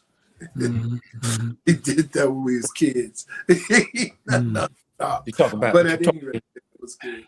It was good. It was You good. mentioned something about like wishing that you had the sessions. You wish you had that. So I want to start with Tim. Were there any sessions that you were on that are just like they never made it to actual? We never heard it. Never saw the light of day, but they're like embedded in your brain. Like this was that moment. I'm sure there's tracks, whether it's I've done, some side stuff for people on albums that, they're embedded for the wrong reasons. But, and thankfully they probably didn't see the light of day. I got a lot of those. But yeah, I don't, it's been a long time since I've done album work for people. So I'd say there probably is, but I honestly can't recollect a lot of that at this point. I don't know. How about you? That's a good answer, Tim. That's a good answer. I just don't know. Yeah, go ahead. How about you, Jay? yeah, man. Not any particular records, but there was I think it's back in '91 or so. Nona Hendrix and Sarah Dash came back Oh, wow. and did a semi reunion. Nona wrote a tune for Patty called "Release Yourself," and we were at Sigma Sound, that legendary Sigma Sound, and we're cutting. So you know how you feeling good, you in there and you grooving, you feeling good. And I did about maybe 3 or 4 takes on it, and to me, the take that was the best one that I felt like I could live with didn't make it. And so every time I hear that record, I cringe, man, because of what I thought. I mean, it's cool. You can listen to it. It's listenable. But yeah, man, I was like, oh man, I was so proud of myself. Yeah, we're not gonna use that one, son. We're not using that. I'm like, oh wow. So who I'm going to assume is the producer, but who makes the final decision? We got all these different musicians and singers and background singers all saying, I can do better. Take that. Let me try it again. Who decides? No. In that case, that was Uncle Bud Ellison. He was the musical director. He was producing that along with Nona, but she was a lot easier going than Uncle Bud was. But it ended up coming out okay. But I had my lip poked out for a few years over that. CJ, you got that song played now? No, go ahead. No, I wouldn't do that to my man. I would not do that. Come on, CJ. Chad, I love you, brother. I would not do that. Yes. gonna play. How about you? All right, look. Yeah. I have a few train wrecks, but it's I won't speak them out because some of these people thought they were great, but it was. It's interesting when you leave the session and when it finally hits the street a year later or whatever, it's either got a pound of reverb or it's just not what you recorded or what you left a year in their hand. So yeah, I have a few of them. Should I tell the name? Of course. That's for the book.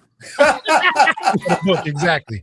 The game is to be sold and not told. That's right. Me and John are working on our book. Might as well put that ad in there. Nice. Finish it. Another one, because I know you had that children's pop-up book. Is this going to be the follow-up? Little Eddie goes to school. No, we're working on the official book, not the pop-up book. Well, Russ, don't worry. As long as it's taking this whole album to come out, that book ain't coming out for a long time. They're working on the first page. Maybe the record. Why are you joining, Russ? No. Damn, did I say that out loud? Okay, my bad. Hey, Right, I'm with you. I'm on being your good. side. I'm being good. There you go, D. I got to tell you, man, if you guys are really working on a book, it's an undertaking. You're going to have to really just sit down and do it. I had no idea what I was doing when I did mine, and it was an education from day one. So if you're going to do it,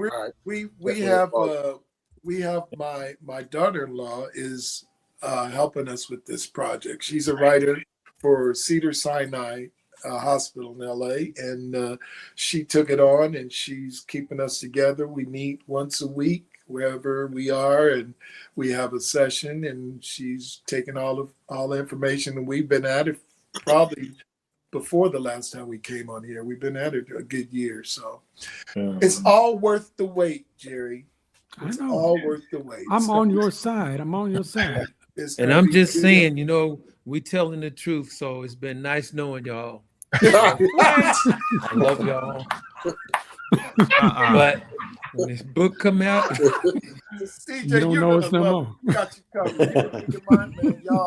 We got y'all. I want the vinyl and I want a book. Yeah, we got you. One of our mentors was like, we was telling him because he knows us really well, and he was like, "Yeah, you gonna tell that, huh? You telling that? All right, yeah, okay. You telling that too, huh?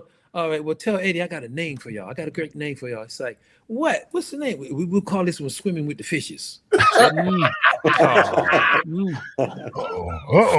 What was the other one he said? You remember the other name he said? The Departed. Yeah, Dead Men Walking. Dead Men Walking. Dead Men Walking. He got 2 titles. Now I really want to see. I want to read it. That's great. It's gonna give some. We're not gonna hurt nobody, but we're gonna tell the truth where it hasn't been told in situations. But we also talking about, how, are growing up and meeting and merging and starting to do this thing that we, been doing for the last 50 years.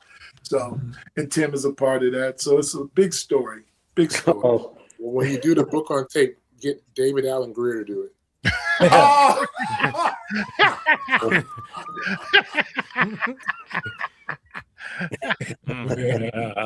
See, I'm out of that.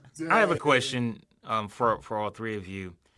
Being that you all have worked in or have gone to the institutions of Tim, James Brown, and Diane Washington, and John, my cousin upstairs, Earth, Wind, and Fire, Eddie M. With Prince, what were some of the things that y'all can take from those institutions that y'all were able to bring back and y'all becoming the leaders of y'all own projects? What were some of the qualities you can say that you were able to take from them and apply it to your own situation? That's a big one. You go, Tim. You learn something from not only every artist you play with, but every era you go through. I think that I was talking the other day, John and we played in Sheila's band together in the very beginning. And I remember in rehearsals, there was stuff that he would do. And we talked about this where he delayed, downbeats until beat 2 or whatever. And that stuff like that stuck with me. And so, and then later on, I was working with other groups or other artists where it was doing recording sessions where you learn production techniques, and then working with orchestras, you learn more about arranging. And so, I mean, it's a constant growth cycle. It's like every year, every month, every day that you ingest any type of music or you're involved in that situation, you learn something from it. I mean, and I know I'm only here and I still need to go there. There's so much that I still need to learn and that I'm still learning. And it's so fun to be able to apply these things now that I either learned 40 years ago with John or that I learned yesterday from listening to John Williams, or whatever it may be. So it's just a constant growth cycle, in my opinion. Yeah. So, and you take something from everyone. Absolutely. And my dream was to become an ensemble master. I wanted to be able to bring together whatever it was. And consequently, growing up in the Bay Area with, how we always talk about how multicultural it was musically, and that actually saved my career. Because I wasn't in a box. I didn't have a mindset of what I thought it should be, even though I knew their music. Because, when I got there, it wasn't what I thought. Not even with Earth, Wind, and Fire. Al McKay taught me so much about what I thought that music was. So by the time I got to this version of it, I was a little bit more comfortable. And playing the Philly International music with Patty was totally different. Then it takes a little bit more experience and concept with the language of music to really do what you hear. So you have to be a open vessel with as smart as you think you are and remain, vulnerable, to receive what it is that artists want. So Tim covered it. You grab something from each artist.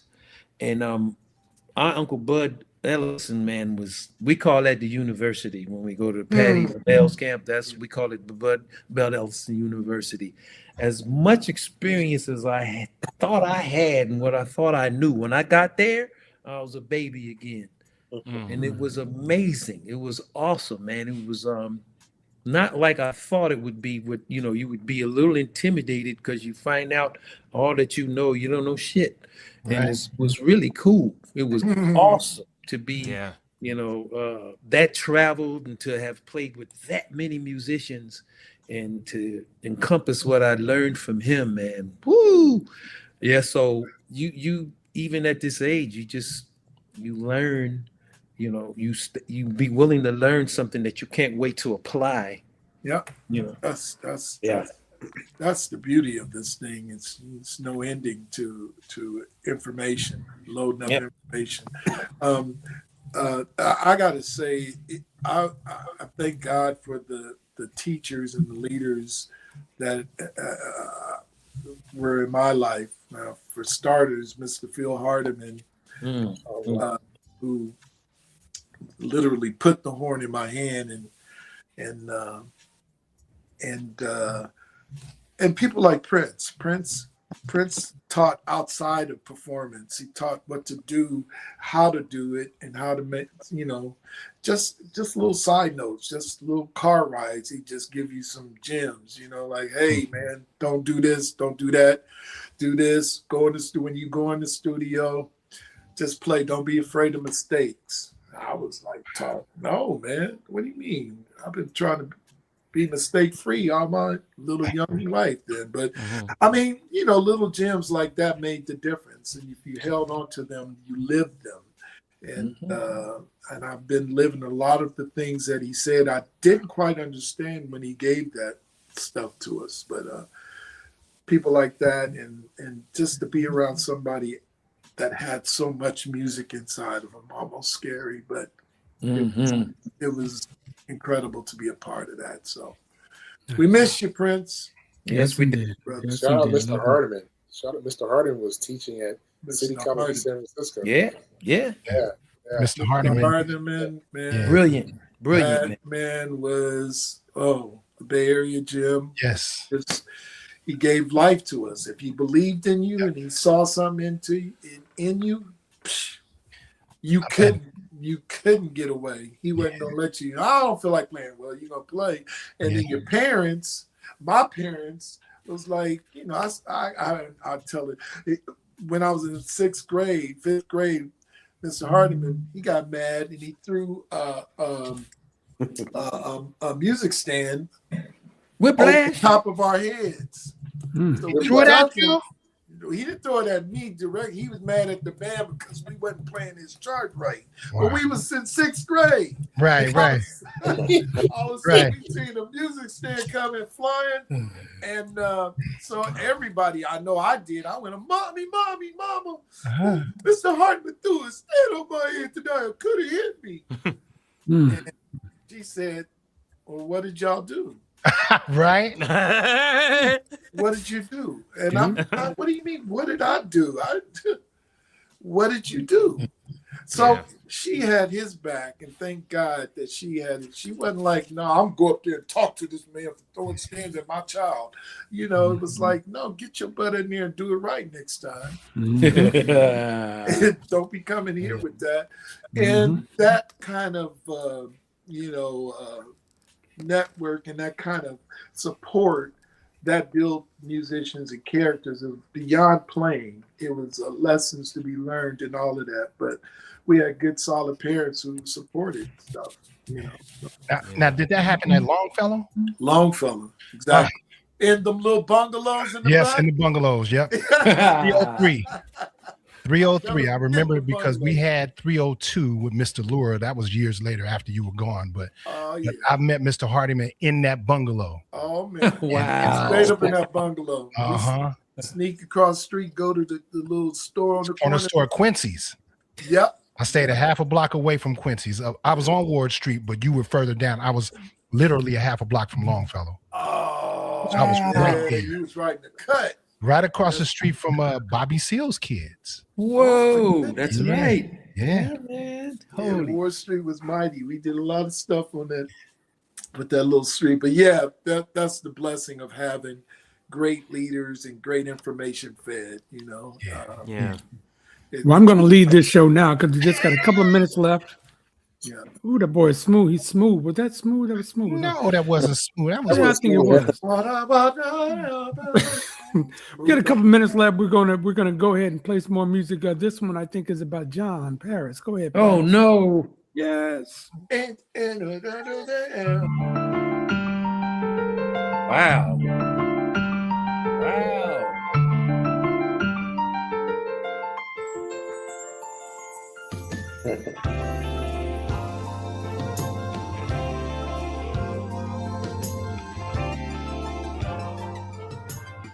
You remember that one? Yeah, that's Larry Dunn. Man, I was CJ. Just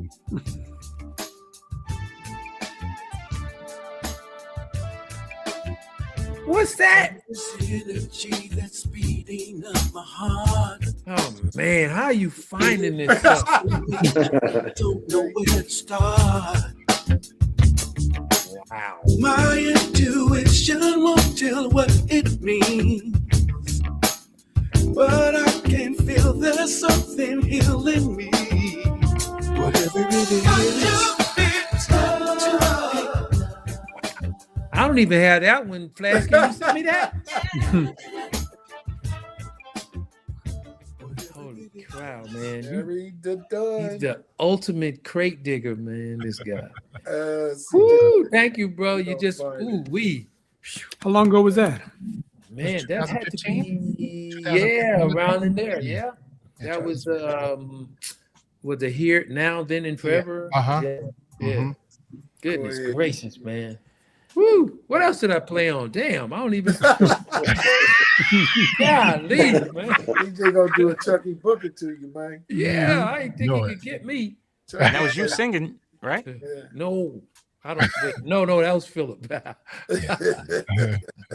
Awesome. Yeah. Nice. Look, let's talk about your drum kit because I found this great picture here. Oh, That's beautiful, isn't it? Yeah, that is. hey man, how'd you get that, man? You got keys in my house, man. What the hell going on around here? Well, there's a Jerry little got thing it. called the internet that you can find pretty much anything you want now. Actually, no. Did you see a guy? You must have missed me because I was wearing all black and Oh, this cat. That's This cat. I'm sorry. a man. beautiful I kit. That's had got to. it's got the Yeah. Earth, Wind, and Fire on there and everything. So now you see the multicolors, right? How the emblem is like the old logo, and how the feet is buried as multicolored. That's not paint. That's all inlay wood by hand. What? Yeah, man. Don't ask me where they got blue and orange and yellow wood from, but yeah, that's what DW does. Hey, you don't play on that no more, right? That I use that snare on Through the Fire, Tim. Yeah. Oh, okay. Yeah, but I don't travel with it. No, that's He's gonna not give it me. to you now, Tim. He played it on your song, so he's gonna hand it to you. Dang, No, I'm might as impressed well. now. I feel so special, man. That snare drum sat in my house for about 4 or 5 years. It's like, it's too pretty. I'm not playing on it. And I asked John, I was like, man, you didn't really want me to play that drum, do you? And he said, yeah, man, it begs to be played. So I messed with it a little bit and cracked it a couple of times. I was like, wow. So yeah, it's on a few records. That's dope. Nice. Sounds good. Oh, that's Nice find, Jerry. How'd you get that picture, man? Brother, I told you. There's only 4 of them in the world. really. Ralph has one. Zorro has one. Zorro. You remember Zorro? What are you And doing? let's see. I have one. I can't remember who the 4th one went to, but yes. Jerry Dub. Jerry Dub. Jerry Dub. As a matter of fact, I got it. that is pretty. Though. That is very pretty. Sitting right next to his tambourine, I think. It's upstairs. It's upstairs on display. Go ahead. I don't play it either. I don't play it either. It's too pretty. Hey, I want to thank you guys for joining us tonight again. It's just been great. So we like to go around the horn. Tim, you're new at this, so we like to go around the horn and say some nice things about you. So we're going to start with D minor here as we wrap this up. Go ahead, D. I just want to say it's a pleasure just to have you guys on, family to the show. I live for your stories.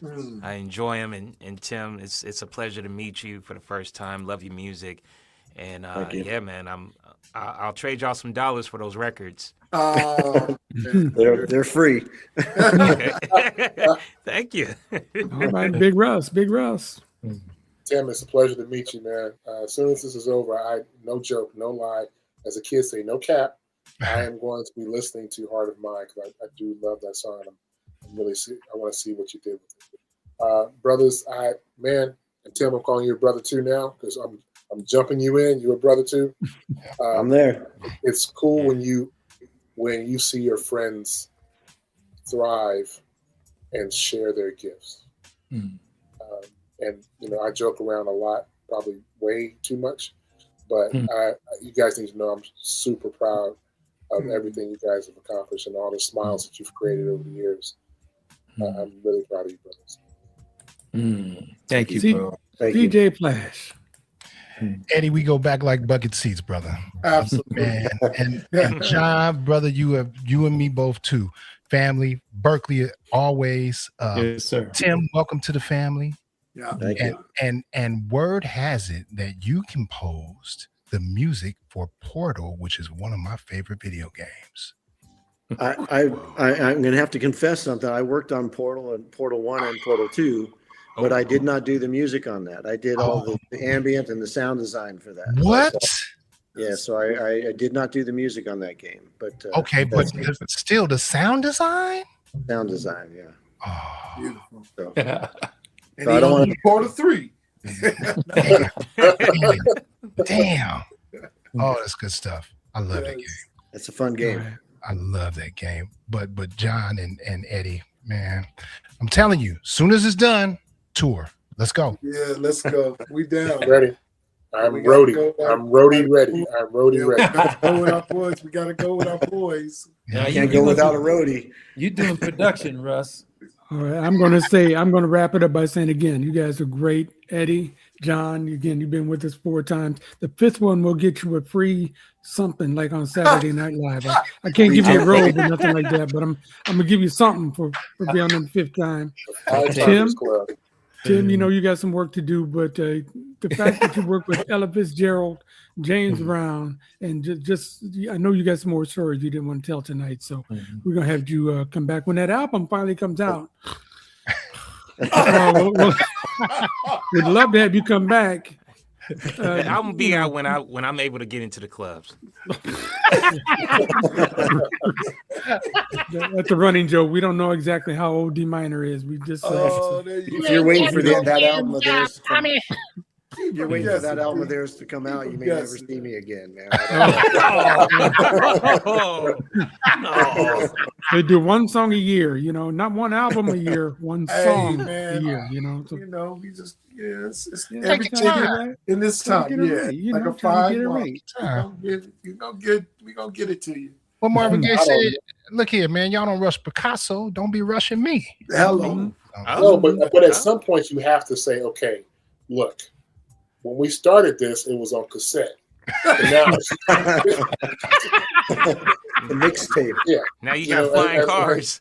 At some point, yeah. You know, so when it comes out, it's gonna be hard to transfer from cassette to hologram. All we're doing is putting a challenge for you to come on and give it to us because you know what we've heard of it. You know it's going to be fantastic. So I can't wait. I do have a question about that, real quick. I know we're running out of time, but when you have a project like that that's taking a lot of time, do you find that the first song that you worked on is it still fitting the project? Good question. Somewhat. I mean, we named our group from the first song that we wrote. That's where Back to Basics came from, and they were actually playing that on opening of Earth and the Fire shows. Does it fit what we're doing now? Yeah, and it's ready to go. It's mixed, mastered, and ready to go. We just have put a pause on it because we just jumped to something else that was more intriguing, more exciting. So, but it's coming together, I must say, Jerry. I can't wait. We getting closer. It's closing in. We're gonna be there in a second. All right. We rooting for you. We be ready for you. Thank We'll be ready and you. wait. Hey, so if any of you folks that are out there right now missed any of this show, or you just want to watch it all over again, and why wouldn't you? Just go to our YouTube channel at IRTS Show and click there. You can sit and like it, subscribe it, and make some comments on it. We're going to see them sooner or later. And make sure you go get this this new song, Biggest Part of Me, on wherever you download your music. It's back to basics, and it's going to be something that you're going to love it because we loved it. It was early in the show. So go back and play that part again. It's a beautiful song. Kudos to you all. CJ Flash, take us home. Dominus Ominous, and good night. Thank you for having me. Thank y'all, man. Thank you.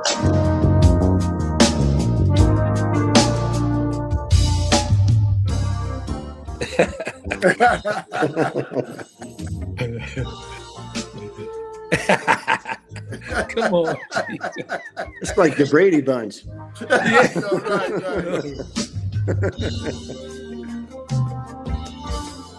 Yeah. Yeah.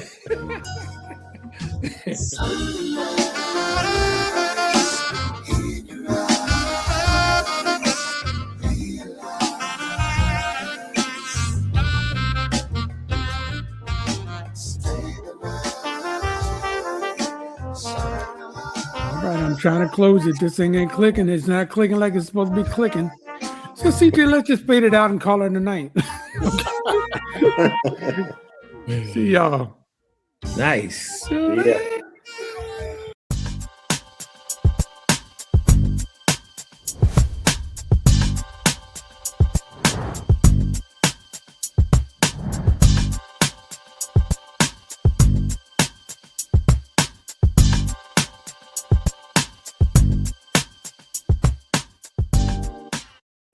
IRTS Live is created and hosted by Jerry Dove and is joined by a team of the industry's finest.